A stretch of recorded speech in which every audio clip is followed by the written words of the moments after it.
Hi friends, welcome to Tanvika and Vaishnav vlogs. ఈరోజు మా బాబుకి పెట్టిన లంచ్ రెసిపీ అయితే చూపిస్తాను.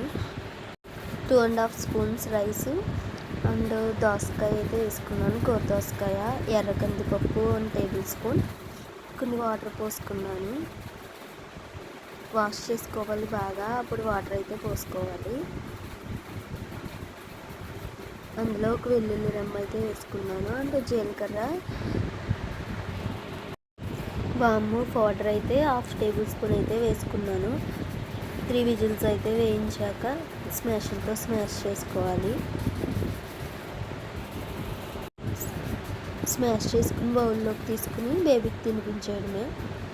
తన్విక అండ్ వైష్ణవ్ వ్లాగ్స్ని సబ్స్క్రైబ్ చేసుకోండి, కామెంట్ చేయండి, లైక్ చేయండి అండ్ షేర్ చేయండి.